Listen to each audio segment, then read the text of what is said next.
الحمد للہ وحدہ لا شریک لہ والصلاة والسلام علی من لا نبی بعد اما بعد فاعوذ باللہ من الشیطان الرجیم بسم اللہ الرحمن الرحیم والعصر ان الانسان لفی خسر الا الذین آمنوا وعملوا الصالحات وتواصوا بالحق وتواصوا بالصبر وقال النبی صلی اللہ علیہ وسلم ان العلماء ورثۃ الانبیاء اللہم صلی علی محمد وعلی آل محمد کما صلیت علی ابراہیم وعلی آل ابراہیم انک حمید مجید اللہم بارک علی محمد وعلی آل محمد کما بارکت علی ابراہیم وعلی آل ابراہیم انک حمید مجید۔ اللہ تعالیٰ کا ہم پر بہت بڑا احسان یہ ہے کہ اللہ تعالیٰ نے انسان بنایا۔ مزید احسان یہ ہے کہ اللہ تعالیٰ نے مسلمان بنایا۔ مزید احسان یہ ہے کہ حضور اکرم صلی اللہ علیہ وسلم کا امتی ہونے کا شرف بخشا ہے، اور مزید احسان یہ ہے کہ رسول اکرم صلی اللہ علیہ وسلم کی امت کا وہ طبقہ مسلمانوں کا جو اہل علم کہلاتا ہے، ہماری نسبت اسی اہل علم کے طبقے کے ساتھ جوڑ دی ہے۔ اللہ تعالیٰ ہمیں ان نعمتوں کی قدر کرنے کی توفیق عطا فرمائے۔ ہم چونکہ جیسے بھی ہیں، کیسے بھی ہیں، سطح کمزور ہے، عملی معاملات کمزور ہیں، لیکن علماء ہیں، اس لیے عالم کو عالم کی طرح رہنا یہ ضروری ہے۔ عالم چونکہ پیغمبر کا وارث ہے، اس لیے اس کو پیغمبر صلی اللہ علیہ وسلم کا وارث بن کر رہنا چاہیے۔ دنیا میں جو کمال ہیں وہ بنیادی طور پر دو ہیں۔ نمبر 1 کمال علمی، نمبر 2 کمال عملی۔ نبوت یہ کمال علمی ہے، کمال عملی نہیں۔ نبوت کمال علمی ہے، اس پہ دلیل کیا ہے کہ کسی شخص کا کمال وہ ہوتا ہے جو اس میں ہو اور دوسرے میں نہ ہو، یا جس قدر اس میں ہے اس قدر دوسرے میں نہ ہو۔ ایک ہے عمل، ایک ہے علم۔ کسی بھی نبی کا امتی بظاہر اعمال میں نبی سے آگے نظر آ سکتا ہے۔ مثلا ہمارے پیغمبر صلی اللہ علیہ وسلم کی عمر 63 سال ہے۔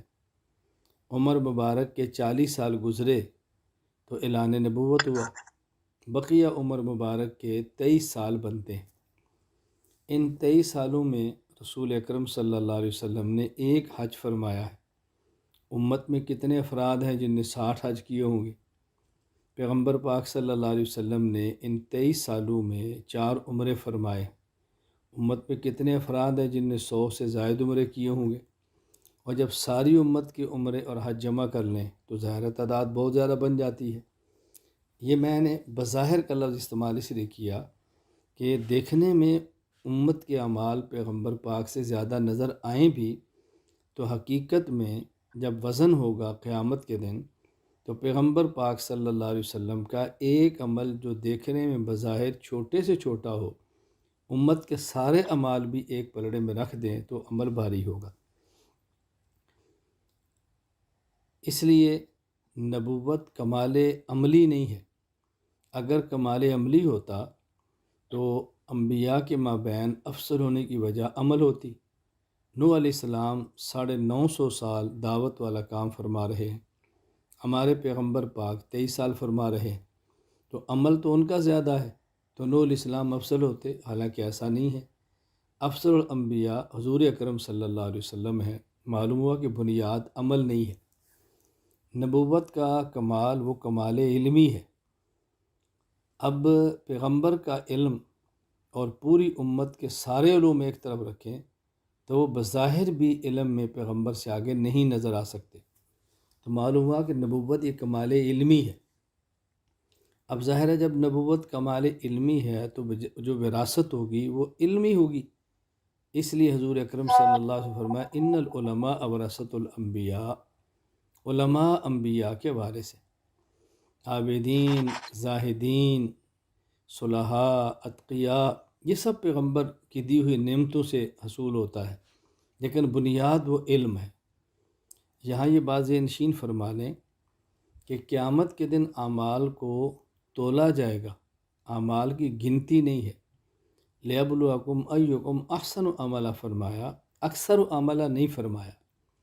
فَأَمَّا مَنْ ثَقُلَتْ مَوَازِينُهُ وَالْوَزْنُ يَوْمَئِذٍ الْحَقُّ، تو اعمال تولے جائیں گے، اور عمل میں جو وزن ہوگا اس کی بنیاد تواضع، اخلاص، خضوع اور تذلل ہوگا۔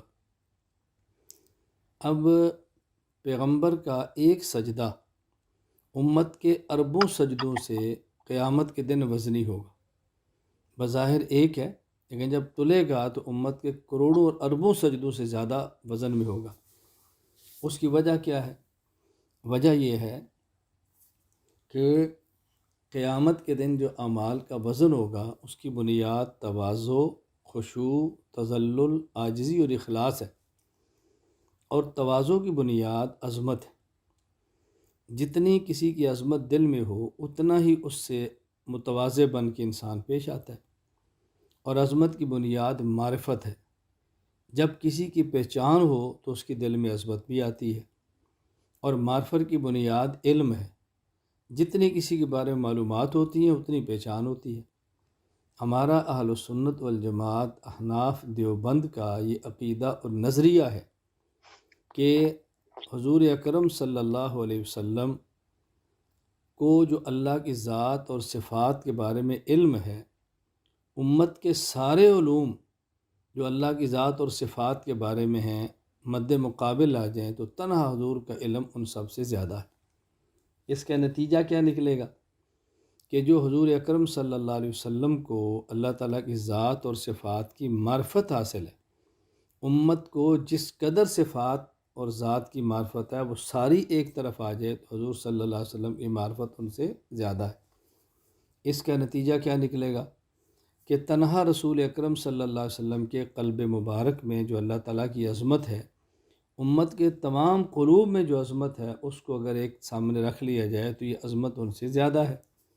نتیجہ کیا نکلے گا کہ رسول اکرم صلی اللہ علیہ وسلم کا ایک سجدہ جس تواضع اور اخلاص سے ادا ہو رہا ہے، امت کے اربوں سجدے جن خلوصوں اور تواضعات کی سے ادا ہو رہے ہیں مد مقابل آجی، تو آپ کا ایک سجدہ عظمت اور تواضع میں سب سے اعلیٰ ہے۔ اس لیے رسول اکرم صلی اللہ علیہ وسلم اعمال میں بھی امت سے کم نہیں ہے، بہت آگے ہے۔ یہ میں نے آپ کی خدمت میں ایک مختصر سی گفتگو کی ہے جو قاسم العلوم والخیرات مولانا محمد قاسم ننوتوی رحمۃ اللہ علیہ بانی دارالعلوم دیوبند کی تحذیر الناس کے اندر موجود ہے۔ میں تو مناسب سمجھتا ہوں کبھی علماء کے پاس وقت ہو اور مجھے خدمت کا موقع فراہم فرمائیں تو تحذیر الناس پر جو اہل بدعت کی طرف سے بنیادی دو اعتراض ہیں میں کبھی شرح و بسط کے ساتھ آپ کی خدمت میں پیش کروں اور تحذیر الناس آپ کے سامنے بیان کی جائے، آپ اس کو سماعت فرمائیں تو انشاءاللہ ایمان بھی تازہ ہوگا، معلومات بھی ہوگی، اکابر کے علم کا بھی اندازہ ہوگا، اہل بدعت کی زبانیں بھی خاموش ہوگی کہ ہمیں سمجھنے میں غلطی لگی تھی اور یہ کیا ہمارے اکابر نے لکھا ہے۔ تو یہ تحذیر الناس کی ایک عبارت ہے جس کو میں نے مختصر سا آپ کی خدمت میں اس کا حل پیش کیا ہے۔ تو نبوت کمال علمی ہے، علماء نبوت کے وارث ہیں، تو ظاہر ہے ایک نبی دوسرے نبی سے جو افضل ہے اس کی بنیاد علم ہے۔ تلک رسل فضلنا بعضهم علی بعض، چونکہ ہمارے پیغمبر پاک علوم میں تمام انبیاء سے اعلیٰ ہیں، تمام انبیاء سے آگے ہیں، تمام انبیاء سے سبقت ہے، تمام انبیاء زیادہ علم آپ کے پاس ہے۔ اس لیے حضور اکرم صلی اللہ علیہ وسلم تمام انبیاء سے اعلیٰ اور افضل ہیں۔ آپ کے افضل ہونے کی اور وجوہ بھی ہو سکتی ہیں، میں نے بنیادی وجہ آپ کی خدمت میں عرض کی ہے۔ تو آپ ذرا چونکہ اہل علم ہیں، علماء ہیں، اس لیے علم میں عوام سے آپ کو ممتاز ہونا چاہیے۔ عوام رجوع آپ کی طرف کریں تو آپ کی طرف سے جواب آنے چاہیے، یہ عالم کے علم کا تقاضا ہے، عالم کی شان علمی کا مقتضا ہے کہ وہ اس بات کا خیال کرے۔ اللہ ہمیں اس پر پورا اترنے کی توفیق عطا فرمائے، اللہ تعالیٰ پورا اترنے کی ہمیں ہمت عطا فرمائے کہ ہم یہ کام کریں۔ میں نے جو گزارش کی ہے عالم چونکہ انبیاء کا وارث ہے۔ اب دیکھنے کہ انبیاء نے کام کیا کیے، ظاہر ہے جو کام انبیاء علیہ السلام نے فرمائے ہیں وہی کام علماء نے بھی کرنے ہیں۔ میں اگر پورے کام کا خلاصہ سمیٹ دوں مختصر، تو میں یہ عرض کروں گا، پورے امور کو خلاصے میں بیان کروں کہ مجموعہ نبوت نے 3 کام فرمائے۔ نمبر 1 اشاعت دین، نمبر 2 دفاع دین، نمبر 3 نفاذ دین۔ ایک ہے دین کو پیش کرنا اور پھیلانا، ایک ہے دین پر ہونے والے اعتراضات کا جواب دے کے اس کا دفاع کرنا، اور ایک ہے پھر اس کو مستحکم کر کے نافذ کرنا۔ اور اس کے لیے 4 طریقے اختیار کیے گئے ہیں: تقریر، تحریر، مناظرہ اور جہاد۔ یہ تینوں کام اور چاروں طریقے قرآن کریم اور احادیث اور آپ صلی اللہ علیہ وسلم کی مبارک سیرت سے ثابت ہے۔ اب علماء کو بھی یہ 3 کام اور 4 طریقے اختیار کرنے۔ ہر شخص میں اتنی صلاحیت نہیں ہوتی کہ وہ تینوں کام اور چاروں طریقے اختیار کرے۔ ایسے افراد اللہ تعالیٰ صدیوں میں کوئی ایک آدھ پیدا فرماتے ہیں کہ جن کو یہ تینوں کام بھی لے لیتے ہیں، چاروں طریقوں سے لے لیتے ہیں، ورنہ جس بندے کے اندر جو صلاحیت ہو اس کے مطابق اپنے دینی کام کو سر انجام دے۔ تو علماء نے یہ 3 کام اور 4 طریقے اختیار فرمانے ہیں۔ اب ظاہر ہے جو کام پیغمبر فرماتے ہیں، میں نے پہلے خلاصہ عرض کیا تھا، اب تھوڑا سا میں اس کو واضح کروں گا تو بات سمجھنے بہت آسان ہوگی، اور اس کے لیے میں ایک واقعہ عرض کرتا ہوں۔ ایک مرتبہ میرا خواتین میں ایک سبق تھا، اور اس میں ایک خاتون وہ تھی کہ جو مسلک کے اعتبار سے غیر مقلدن تھی، جنہیں آپ لوگ اہل حدیث کہتے ہیں۔ انہوں نے ایک پرچی لکھ کے مجھ سے سوال کیا کہ مولانا صاحب، علماء دیوبند کی طرف سے یہ بھی ہوتا ہے کہ جس طرح مرد حضرات بیعت کرتے ہیں، خواتین بھی بیعت کر سکتی ہیں، تو خواتین کسی عالم کی بیعت کریں، اس پر دلیل شرعی کیا ہے؟ میں نے ان سے کہا کہ قرآن کریم سورۃ الممتحنہ میں ہے، یا ایھا النبی اذا جاءک المؤمنات یبایعنک علی الا یشرکن باللہ شیئا ولا یسرقن ولا یزنین ولا یقتلن اولادہن ولا یاتین ببہتان یفترینہ بین ایدیہن وارجلہن ولا یعصینک فی معروف فبایعہن واستغفر لہن اللہ۔ کیا پیغمبر، اگر ایمان والی عورتیں جو کلمہ پڑھ کے شرف صحابیت حاصل کر چکی ہیں وہ آپ کے پاس بیعت کرنے کے لیے ہیں، تو آپ ان سے 6 شرطیں لگائیں۔ نمبر 1 کہ وہ خواتین شرک نہیں کریں گی، چوری نہیں کریں گی، قتل نہیں کریں گی، زنا نہیں کریں گی، بہتان نہیں لگائیں گی، اور آپ کی نافرمانی نہیں کریں گی۔ یہ آپ ان سے شرطیں لگائیں، اور اگر وہ اس پر قبول کر لیں تو آپ ان کو بیعت فرما لیں۔ یہ رسول اکرم صلی اللہ علیہ وسلم کو حکم دیا گیا۔ تو اس نے بہت معقول سوال کیا۔ اس نے سوال یہ کیا کہ دیکھیں، میں آپ سے یہ نہیں پوچھ رہی کہ خواتین کسی عالم نبی کی بیعت کریں یا نہ کریں، میں یہ پوچھ رہی ہوں کہ خواتین کسی عالم کی بیعت کریں یا نہ کریں، میں نے یہ پوچھا ہے، اور آپ نے دلیل اس بات پر پیش کی ہے کہ خواتین نبی کی بیعت کریں۔ جو میرا سوال ہے اس پر دلیل نہیں آئی، اور جو آپ کی دلیل ہے وہ میرے سوال کے مطابق نہیں۔ میری عادت ہے اگر کوئی آدمی سوال معقول کرے تو میں شاباش بھی دیتا ہوں اور جواب بھی دیتا ہوں۔ میں ایک جملہ مزاحاً کہا کرتا ہوں کہ غیر معقول آدمی بھی معقول سوال کرے تو ہمیں خوشی ہوتی ہے، اور معقول آدمی غیر معقول سوال کرے تو ہمیں تکلیف ہوتی ہے۔ تو سوال اس کا معقول تھا۔ میں نے کہا بیٹی بتاؤ، رسول اکرم صلی اللہ علیہ وسلم کے دور میں اگر کسی شخص نے مسجد نبی میں نماز پڑھنی ہوتی تو جماعت کون کراتے؟ کہا جی رسول اکرم صلی اللہ علیہ وسلم۔ جمعہ کا خطبہ کون دیتے؟ رسول اکرم صلی اللہ علیہ وسلم۔ مسجد میں نکاح آ جاتا کون پڑھاتے؟ رسول اکرم صلی اللہ علیہ وسلم۔ خواب کی تعبیر کون بتاتے؟ رسول اللہ صلی اللہ علیہ وسلم۔ کوئی مسئلہ پوچھتا تو کون بتاتے؟ رسول اکرم صلی اللہ علیہ وسلم۔ میں نے کہا آج نماز پڑھنی ہوگی، جماعت کون کرائے گا؟ کہا جی مولانا صاحب۔ خطبہ جمعہ کون دے گا؟ مولانا صاحب۔ خطبہ نکاح کون دے گا؟ مولانا صاحب۔ مسئلہ کون بتائے گا؟ مولانا صاحب۔ خواب کی تعبیر کون بتائے گا؟ مولانا صاحب۔ تو میں نے کہا بیٹی جب آپ نے بیعت کرنی ہو تو میں آپ کے لیے کوئی نبی لے کر آؤں؟ جب باقی سارے کام علماء نے کرنے ہیں تو یہ کام بھی تو علماء ہی کریں گے نا۔ اس نے کہا جی مجھے بات سمجھ آ گئی۔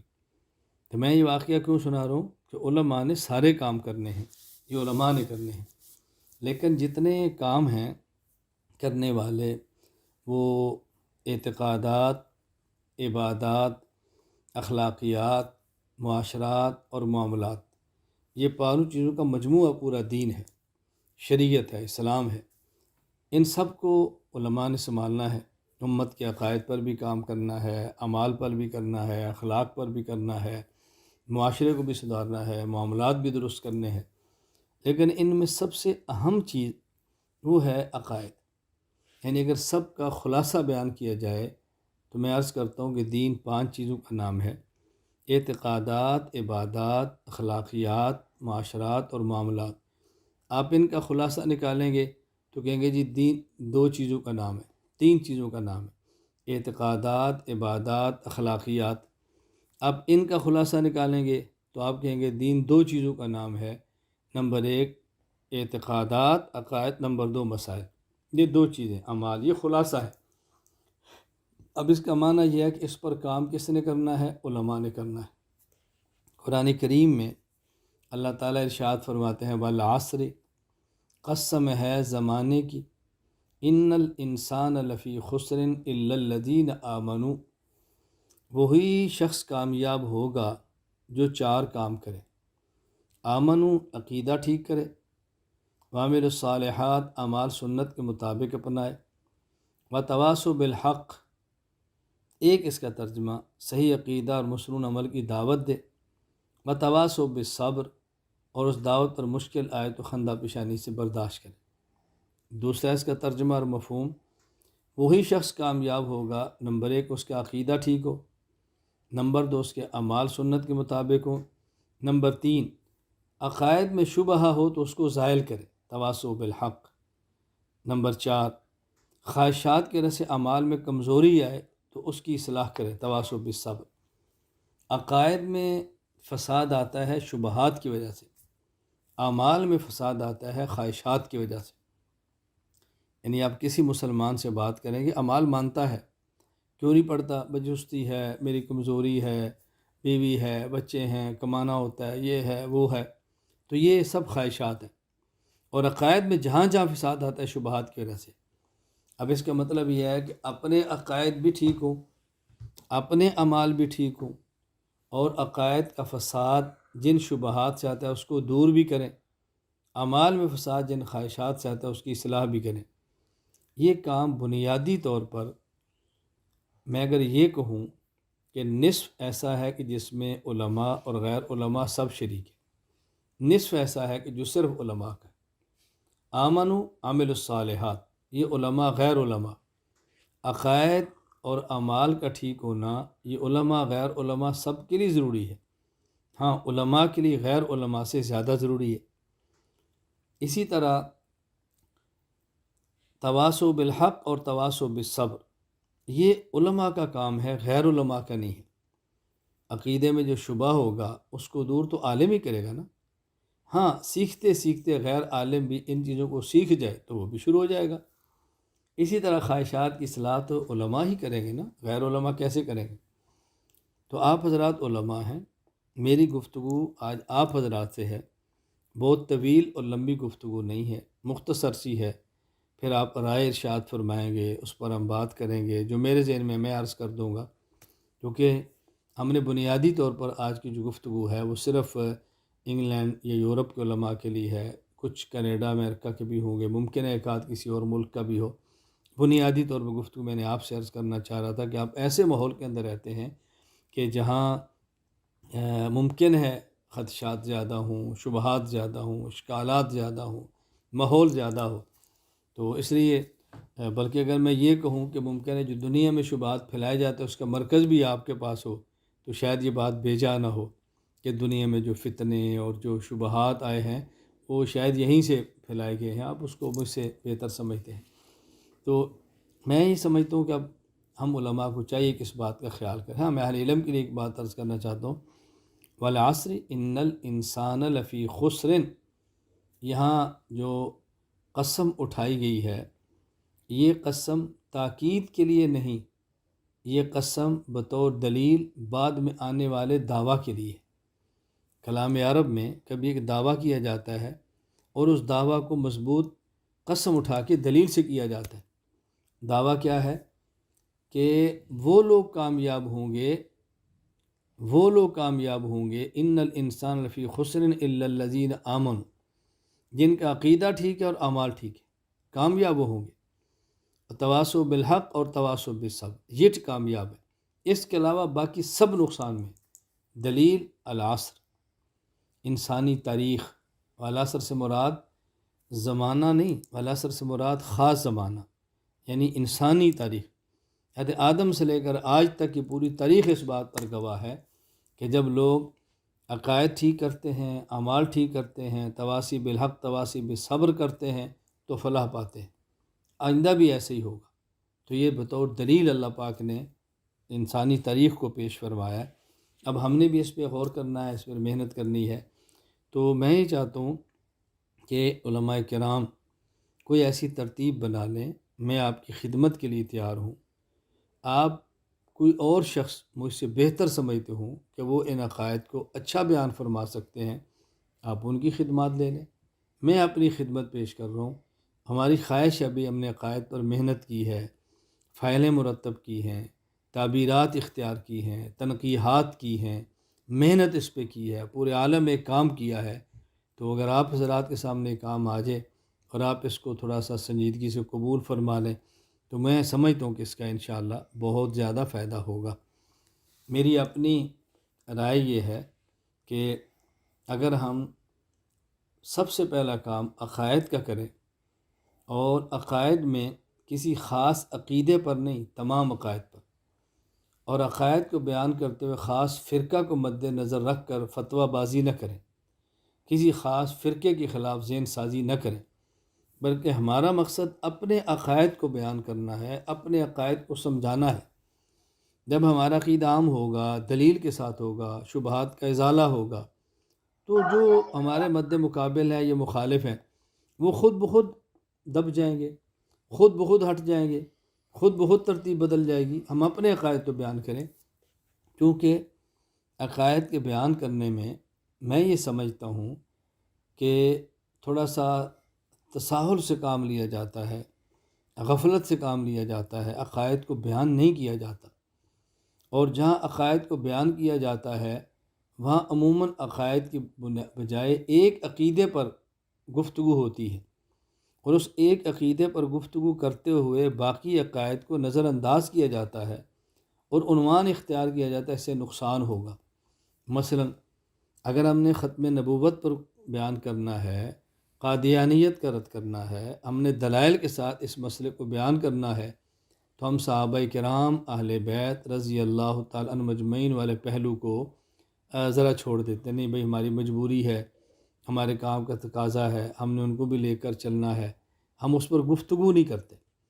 اور اگر ہم کی صحابہ کرام رضی اللہ تعالیٰ عنہ مجمعین کی عظمت پر بات کرتے ہیں، ان کے دفاع پر بات کرتے ہیں، اہل بیت پر بات کرتے ہیں، تو ہم کہتے ہیں بھئی اہل بدعت ہماری مجبوری ہے، صحابہ کرام ان سب کے مشترکہ شخصیات ہیں، مقدس ہیں، ہم نے ان کو بھی لے کر چلنا ہے۔ اور اگر کوئی شخص اہل بدعت پر کام کرتا ہے، توحید کی بات کرتا ہے، سنت کی بات کرتا ہے، تو وہ دیگر حضرات کو برداشت کر لیتا ہے۔ وہ بعضوں کا ذہن ہوتا ہے کہ نہیں جو غیر مقلد ہیں عقیدے میں بہت پختہ ہیں، عقیدہ بڑا ستھرا ہے، توحید بڑی پختہ ہے، ہم نے اس لیے ان کو صاف رکھا ہے۔ میں یہ عرض کرتا ہوں، ملکی اور قومی مفاد میں کوئی ایک سٹیٹس لگا کر سب کو ملا لیا جائے، یہ ایک الگ بات ہے، اور صرف اپنے حضرات کو عقائد سمجھانے کے لیے ضرورت نہیں ہے کہ آدمی ان چیزوں کو اختیار کرے۔ اس لیے عام طور پر عقائد کو بیان نہیں کیا جاتا۔ اگر عقائد کو بیان کیا جاتا ہے تو ایک عقیدے کو بیان کر کے باقی عقائد کو چھوڑ دیا جاتا ہے، اور پھر ایک عقیدے پر بیان کرتے ہوئے بس اوقات شدت کا راستہ ایسے اختیار کر لیا جاتا ہے کہ جو ہمارے منہج کو قبول نہیں کرتا ہم اسے بھی گمراہ سمجھتے ہیں، ہمارے طریقہ کار کو قبول نہیں کرتا ہم اسے بھی غلط سمجھتے ہیں، جو اس میں ہمارا ساتھ نہیں دیتا وہ بھی ہمارے فتوے کی زد کے اندر آتا ہے، حالانکہ یہ بات مناسب نہیں ہے۔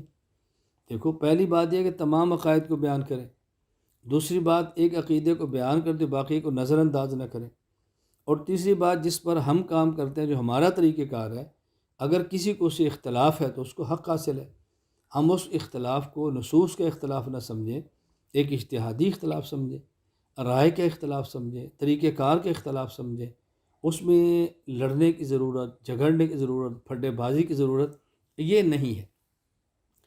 اور پھر چوتھی بات، بسا اوقات آدمی عقائد پر بھی کام کرتا ہے، تمام عقائد پہ کرتا ہے اور اپنے طریقہ کار پر چلنے والوں کا خیال بھی کر لیتا ہے، لیکن عملی طور پہ کمزور ہوتا ہے، تعلق معلّہ نہیں ہوتا، تزکیہ نہیں ہوتا، تو اس کا نقصان یہ ہوتا ہے کہ آدمی اکابر کے منہج سے نکل جاتا ہے اور عقائد کو بیان کرتے خشکی آ جاتی ہے، ذکر نہ ہونے کی وجہ سے مزاج میں تیزی آ جاتی ہے، اس کے بھی نقصان ہوتے ہیں۔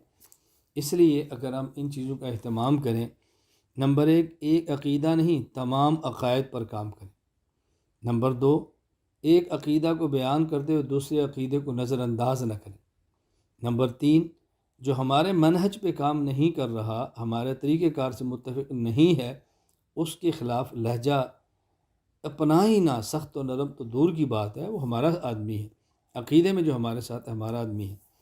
اور چوتھی بات، عقائد کا کام کرتے ہوئے ذکر اللہ سے غافل نہ ہوں، تعلق مع اللہ سے غافل نہ ہوں، تزکیہ سے غافل نہ ہوں۔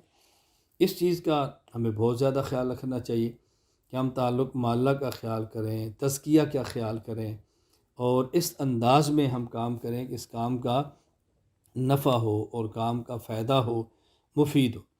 یہ تو کام کرنے والوں کے بارے میں عرض کر رہا ہوں، اور جو حضرات اس میدان میں نہیں ہیں ان کا مزاج یہ ہے کہ عقائد پر کام کرنے کو شرارت سمجھا جاتا ہے، عقائد پر کام کرنے کو فتنہ سمجھا جاتا ہے، عقائد پر کام کرنے کو مناظرہ بازی سمجھا جاتا ہے، حالانکہ شرارت اور فتنہ اور مناظرہ بازی الگ چیز ہے، اس کا عقائد کی محنت کے ساتھ کیا تعلق ہے، یہ ذرا آپ اچھی طرح غور فرمائیں۔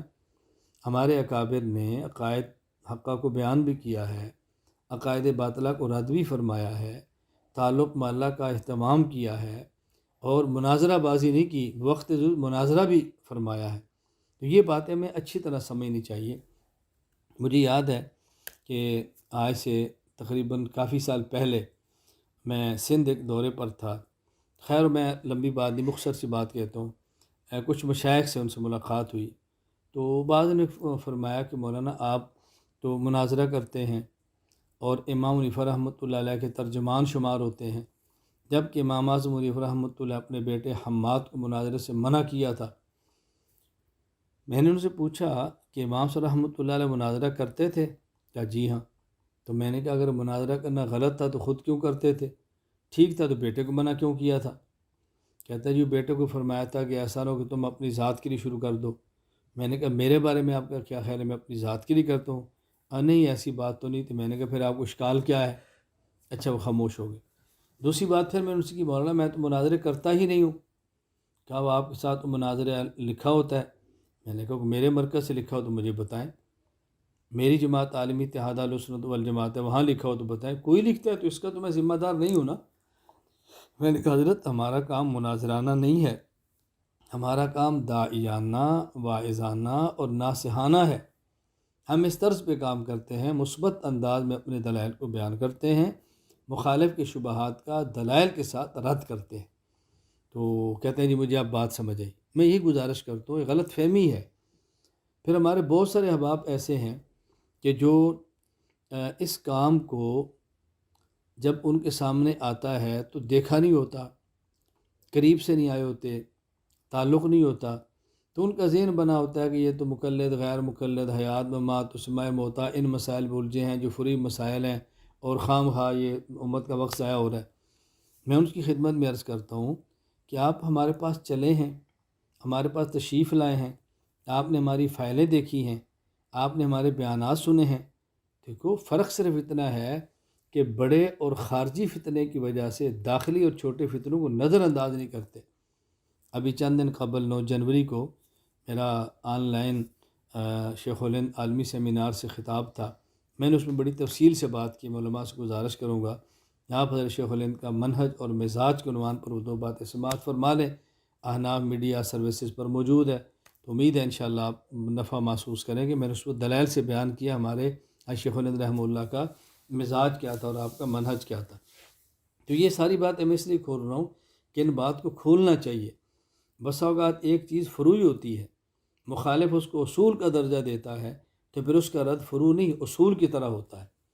مثلا تقلید ہے، تقلید اب ظاہر ہے اصولی چیز تو نہیں ہے، اصولی سے مراد عقائد کی نہیں ہے، لیکن جب مخالف اس کو تقلید کرنے کو شرک فی رسالت کہہ رہا ہے، اب رد آپ کس طرح اس کا کریں گے؟ اب آپ اس کو فروعی بات تو نہیں کہیں گے، جس طرح اعتراض ہو رہا ہے اسی طرح اس کا جواب دیں گے نا، اس کو سمجھانا پڑے گا میں نہیں آپ کی غلط فہمی ہے، ایسی بات نہیں ہے، تو ہمیں اس طرز کو اختیار کرنا پڑتا ہے۔ اچھا، بس اوقات عقائد پر کام کرنے کو عنوان کتنا عجیب دیا جاتا ہے۔ میں کراچی سفر پہ تھا تو ایک مسجد سے رابطہ کیا گیا اور مجھے کہا کہ سنا آپ کراچی آئے ہیں تو اگر کل ظہر کے بعد ہمارے پاس آ جائیں، تو میں نے کہا میں فارغ ہوں، میں آ جاؤں گا کل ظہر، میں تو فارغ ظہر کو آ سکتا ہوں۔ تو مجھے فرمانے کہ اس کا پھر بیان کا عنوان کیا رکھیں گے؟ میں نے کہا جی آپ فرمائیں۔ کہتے ہیں ہمارا خیال ہے کہ اصلاحی بیان نام رکھ لیتے ہیں۔ میں نے کہا بیان کی دو قسمیں ہیں، ایک فسادی اور ایک اصلاحی۔ آپ کے مسجد میں اصلاحی ہوگا اور باقی جگہوں پر فسادی ہوگا۔ نہیں ہمارا یہ مقصد نہیں ہے۔ میں نے کہا یہ آپ کا مقصد نہیں ہے تو پھر بیان کے ساتھ اصلاحی دم لگانے کی ضرورت کیا پیش آئی ہے؟ اگر آپ کہتے ہیں کہ مولانا صاحب کا بیان ہوگا، میں جو بیان کروں اصلاحی ہوگا نا۔ اب ہوتا کیا ہے، ہم اخلاق اور تصوف کے بیان کو اصلاحی بیان کہہ لیتے ہیں اور عقائد کے بیان کو اصلاحی بیان کہنے کے لیے تیار ہی نہیں ہوتے۔ اب آپ کو نہ یقین ہے، آپ کل انگلینڈ میں میرا بیان طے فرما دیں، اس میں اصلاحی بیان لکھ دیں، میں کسی عقیدے پر بات کروں گا تو کئی لوگ آپ سے پوچھیں گے ہم تو اصلاحی بیان کا نام سن کر بیان سننے کے لیے آگے تھے اور یہ تو اصلاحی بیان نہیں ہے، یہ تو کچھ اور ہی بات کہہ دی ہے، یہ تو فلاں کے خلاف بات کہہ دی ہے۔ بھائی عقائد کی اصلاح سے بڑی اصلاح کون سی ہوتی ہے؟ بنیاد تو عقائد ہیں۔ عقائد ٹھیک ہوں، نامہ اعمال میں ایک بھی عمل نہ ہو، انسان جنت میں جاتا ہے۔ اور اگر اعمال میں فساد ہو اور نامہ اعمال کے اندر نہیں اگر عقائد میں فساد ہو اور نامہ اعمال میں تمام اعمال ٹھیک ہو تو آدمی جنت میں نہیں جاتا۔ عقائد کی صلاحیت بنیادی چیز ہے۔ خیر میں چلا گیا، بیان ہوا تو میں نے ایسے عذرۂ محبت کا، اس میں تبلیغ کا ماحول بھی کافی تھا، جب میں نے حضرات سے کہا بھی آپ کے یہاں جب گشت ہوتا ہے حجی ہوتا ہے، میں نے کہا اس سے پہلے مشورہ ہوتا ہے بھئی آج ایک ساتھی متکلم ہوگا، ایک راہبر ہوگا، ایک امیر ہوگا، ایک بیٹھ کے ذکر کرے گا، جی ہوتا ہے۔ میں نے کہا میرا یہ مشورہ ہوتا ہے کہ آج اصلاحی بیان کس کا ہوگا؟ وہ سمجھ گئے، کہا جی نہیں مشورہ ہوتا ہے کہ آج بیان کس کا ہوگا؟ تو میں نے کہا آپ اصلاحی بیان کا لفظ لگاؤ نا۔ آپ نے دیکھیں اپنے ہر بیان کو بیان ہی کہا ہے، اصلاحی کا دم نہیں لگاتے۔ وہ میری باری آتی ہے تو کہتے ساتھ اصلاحی لکھ دو۔ کیوں بھائی؟ عقائد کا بیان اصلاحی بیان نہیں ہے؟ تو میں گزارش کر رہا ہوں کہ ہماری اس کمزوری کی بنیاد پر اس قدر ذوف اور دوریاں پیدا ہو گئی ہیں۔ اللہ تعالیٰ میں بات سمجھنے کی توفیق عطا فرمائے۔ میں شاید کوئی بات لمبی کر گیا ہوں، میں اس کو سمیٹتا ہوں تاکہ آپ کوئی مشورہ دینا چاہیں، کوئی رائے دینا چاہیں۔ میں ہی سمجھ رہا ہوں کہ میں عقائد کے حوالے سے سب سے پہلے الفقہ الاکبر امام اعظم ابو حنیفہ رحمۃ اللہ علیہ کی کتاب ہے، بہت مختصر ہے۔ ہاں جب ہم اس میں تفصیلات میں جائیں گے تو بہت وسیع ہے، عقائد کا باب بہت بڑا ہے، دلائل کی دنیا ہے، ہم اس میں چلے جائیں۔ اگر آپ حضرات مشاورت سے طے کر لیں کہ ہم آئندہ ہفتہ اور اتوار یہی وقت 10:30 بجے شروع کریں اور 11:30 اور 12 حد 12:30 تک اس کو ختم کر دیں، پھر اگلا ہفتہ اور اتوار تو ہم کوشش کریں کہ ہم یہ 4 دن جو ہیں اس کے اندر اس کو سمیٹ لیں۔ اگر اس سے پہلے ختم ہوگی تو بہت اچھی بات، ضرورت محسوس ہوئی تو 2 دن اور کر لیں گے، تو یوں ہمیں 4 یا 6 دن لگے گے انشاءاللہ۔ یہ الفقہ الاکبر آپ کے سامنے آ جائے گی۔ ایک فائدہ تو یہ ہوگا کہ یہ جو اعتراضات کیے جاتے ہیں کہ امام اعظم ابو حنیفہ رحمۃ اللہ علیہ کی کتاب کوئی نہیں، یہ بھی ختم ہو جائے گا۔ اور یہ جو کہا جاتا ہے کہ تم فروع میں تقلید کرتے ہو اور عقائد میں کس کے مقلد ہو، یہ بات بھی حل ہو جائے گی بھی، عقائد میں تقلید نہیں ہوتی اور عقائد میں ہمارے امام کی کتاب بھی موجود ہے۔ اور پھر چونکہ امام صاحب کی اپنی کتاب ہے، مختصر ہے، باقی جو عقائد کی کتب ہے، عقیدہ طحاویہ ہے یا شرح العقائد ہے یا دیگر ہیں، وہ بات کی ہیں، امام صاحب بہت پہلی ہے، اس پر محنت کر لیجیے تو زیادہ بہتر ہے۔ تو میری رائے یہ تھی کہ اگر آپ حضرات اس کو مشورے میں طے فرما لیں، میں آپ کی خدمت کے لیے تیار ہوں۔ ہم آئندہ ہفتے سے 10:30 بجے سبق کا آغاز کریں۔ جو حضرات شرکت فرمانا چاہیں بہت اچھی بات ہے، جن کی مصروفیات ہوں ان کا اپنا عذر ہے۔ تو اگر آپ سے متفق ہوں اور آپ کی رائے میں طے ہو جائے تو ہم بسم اللہ پڑھ کے اگلے ہفتے سے انشاءاللہ یہ شروع کر دیتے ہیں، تاکہ ہم عقائد پر کام کریں۔ پھر اگر آپ فرمائیں گے وقت ہوگا تو چند ایک مسائل بھی لے لیں گے، جن مسائل کی آپ کے یہاں ضرورت ہے۔ تو بھی کچھ دن پہلے بھی ایک ساتھ نے مجھ سے رابطہ کیا تھا کہ مولانا بہت بڑا مسئلہ یہاں پر بعض ملحدین نے شروع کر رکھا ہے کہ چونکہ آن لائن اسباق ہو رہے ہیں، تو کہا جی آن لائن نمازیں بھی ہوں، اس کے لیے مسجد میں آنے کی ضرورت ہی نہیں ہے، آن لائن جماعت ہو سکتی ہے۔ خیر استفتاء تھا، میں نے اس کا جواب بھی بھجوا دیا۔ اس قسم کے جو مسائل پیش آ رہے ہیں اور لوگ پیش کر رہے ہیں، تو میں انشاءاللہ آپ کی خدمت کے لیے تیار ہوں۔ اگر آپ مجھے موقع فراہم کریں گے تو انشاءاللہ اس پہ ضرور چلیں گے۔ تو میں نے یہ مختصر آپ کی خدمت میں بات عرض کر دی ہے، تو باقی آپ حضرات مشورے کے ساتھ جیسے طے فرما لیں، میں انشاءاللہ آپ کے ساتھ ہوں۔ اللہ تعالی ہم سب کو عمل کرنے کی توفیق عطا فرمائے۔ کچھ اگر کوئی لمبی بات ہوگی ہو تو میں آپ سے معذرت چاہتا ہوں، میں نے کوشش تو کی ہے کہ بات مختصر کریں۔ اللہ ہم سب سے راضی ہو جائے۔ وآخر دعوانا ان الحمد للہ رب العالمین۔